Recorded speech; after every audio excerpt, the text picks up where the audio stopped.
Our next speaker skipped his senior year of high school and gained early acceptance to the University of Minnesota. He obtained a degree in business and accounting while working full-time. He later started a small business with his wife, Jane, producing plastic sheets for packaging and printing. Elected to represent Wisconsin in the United States Senate, he served as the chairman of the Homeland Security and Government Affairs Committee from 2015 to 2021. Please welcome the Honorable U.S. Senator Ron Johnson.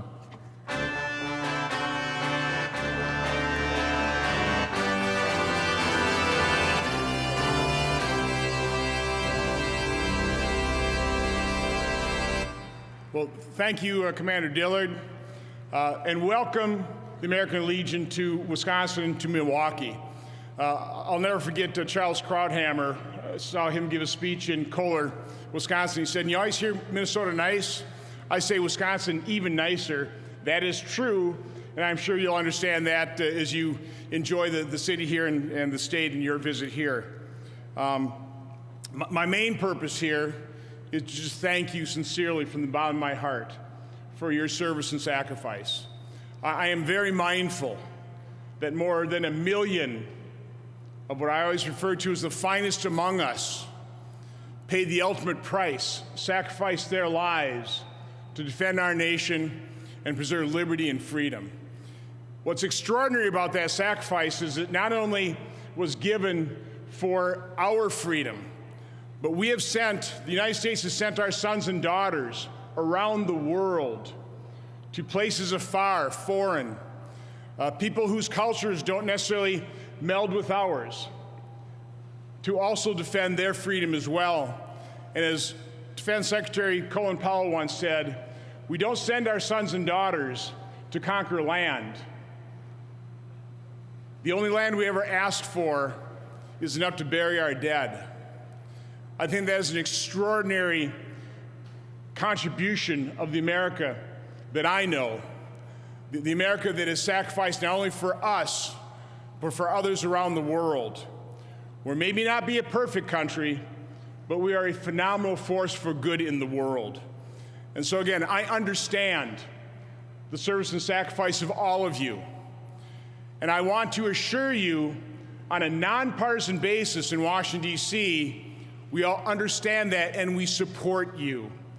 And I really want to start with a particular piece of legislation that I know is near and dear to your heart that unfortunately became partisan in nature, that people used it to scare our veterans when there was no need for that whatsoever. And of course, I'm referring to the PACT Act. A lot of us called it the burn pit legislation. Let me assure it was never in doubt that Congress was going to pass whatever appropriation was necessary to take care of our veterans that suffered harm from burn pits. Quite honestly, we were never going to threaten any appropriation that was going to take care of our veterans. That is completely nonpartisan. But there were issues. There were legitimate concerns. And I believe you heard from the Secretary of the VA, McDonough, earlier today. I don't serve on the VA committee, but we were getting regular updates from our ranking member on the Senate Veterans Affairs Committee.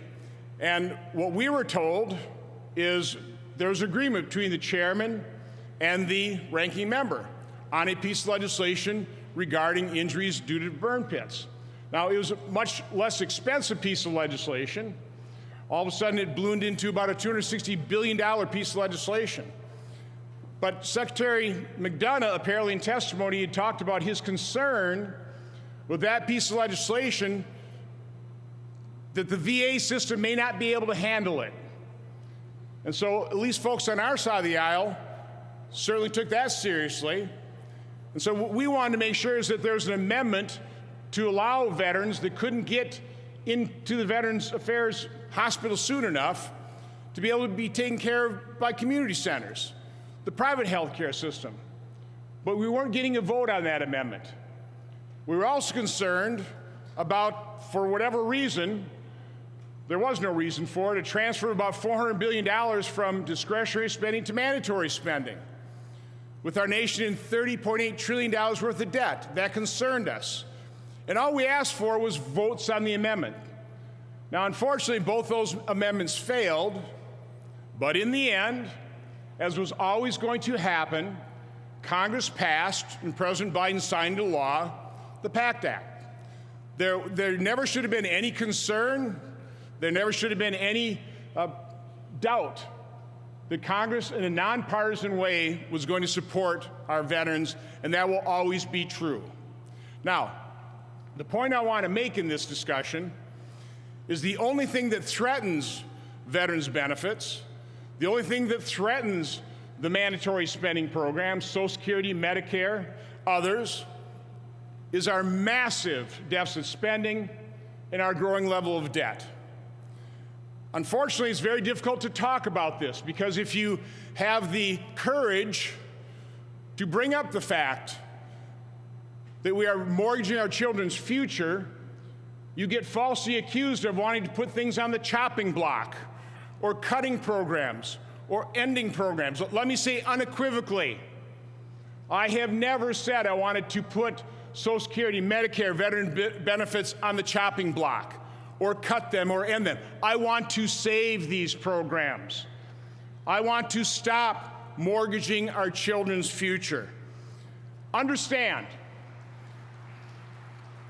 by the way, I don't believe those millions of our fellow citizens, I don't believe any of you fought and died or served and sacrificed to mortgage our children's future. You are every bit as concerned about that as I am. But I'm also concerned about how much money we have for the top priorities of government. Let's just take a look at defense, for example. Let me give you a little bit of history. I know this is numbers. I know certainly in Washington, D.C., people don't want to be talking about numbers, but I think it's important to talk about numbers. Again, $30.8 trillion in debt. The size of our economy is $23 trillion. That's a dangerous ratio of 134% debt to GDP ratio. How are we going to afford defense spending? Just to give you a little history, in the 60s, we spent about 8.4% of our GDP on defense. Of course, we had the Vietnam War, and it made sense. But in the 70s and 80s, without war raging, we spent 5.6 and 5.7% during those decades. Starting in the 90s, the 2000s, the 2010s, spending declined to 3.8 down to 3.7% of GDP. In 2020, we spent 3.5%. In 2021, we spent 3.4%. Now, I'm somebody that thinks that defending our nation is the top priority of government, and supporting those who serve and sacrifice is a top priority of government, as is Social Security, as is Medicare.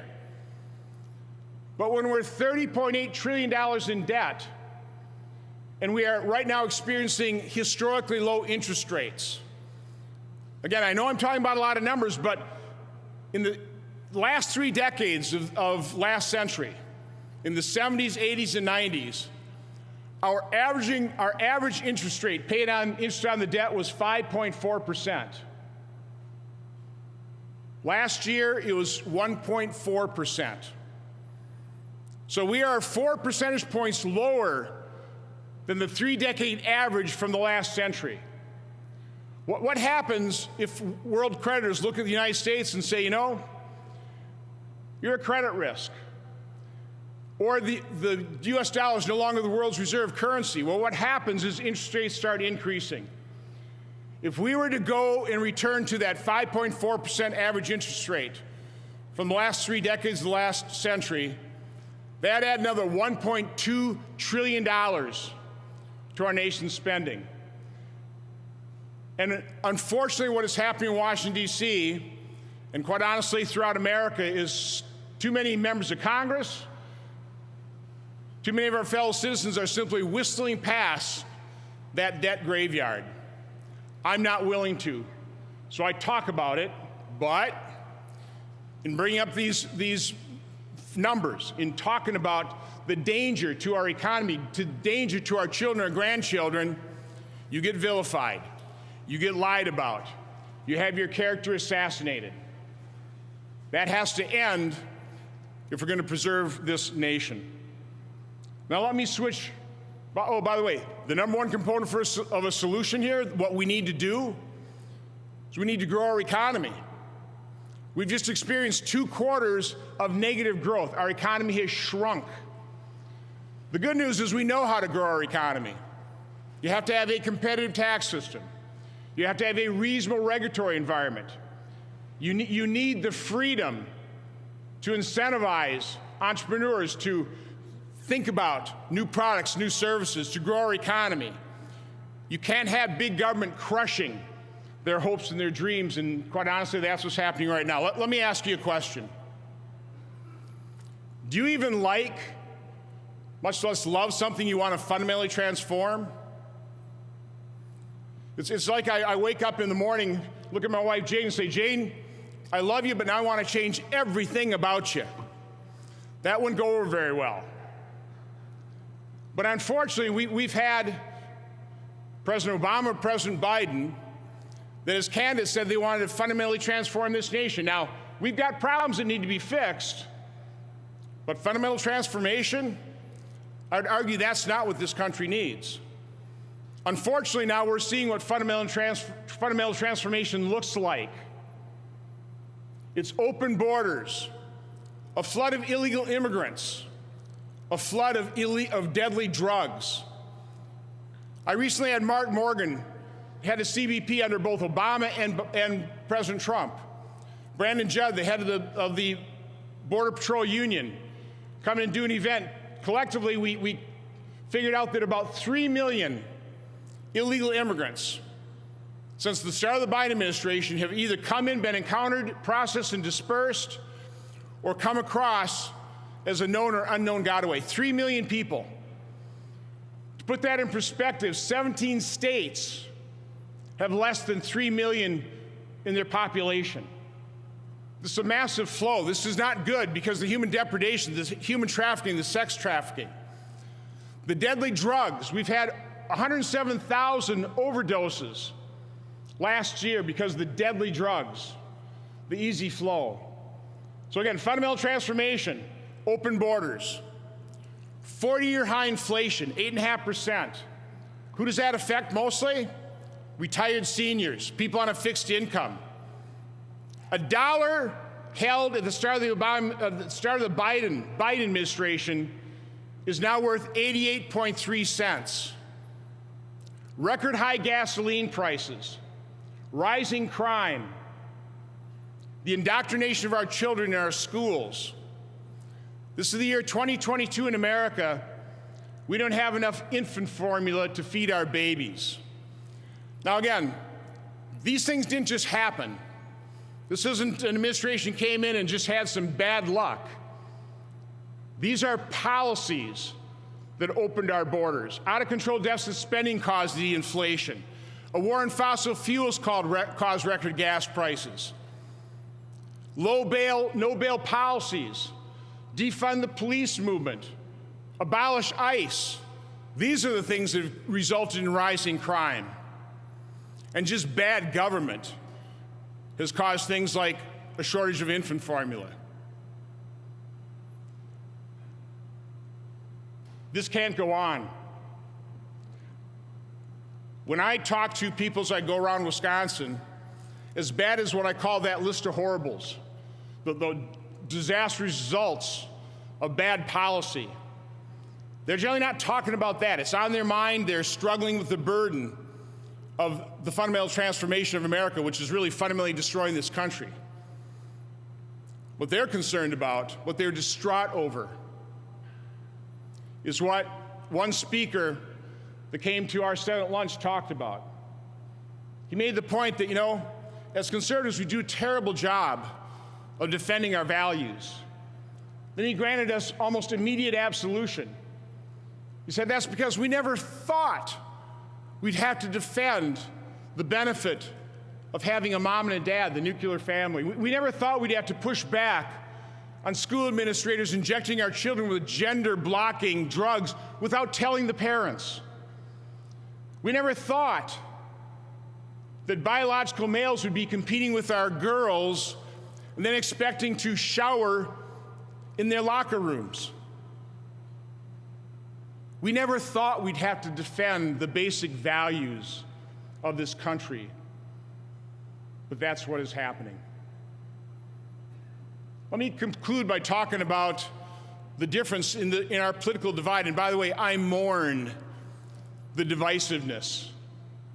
I heard President Biden in his inaugural address say 8 times that his number one goal is to unify and heal this nation. He's done the exact opposite. I want to heal and unify this nation. President Lincoln said that a divided nation cannot stand. Our divided nation weakens us, and our adversaries are noticing it.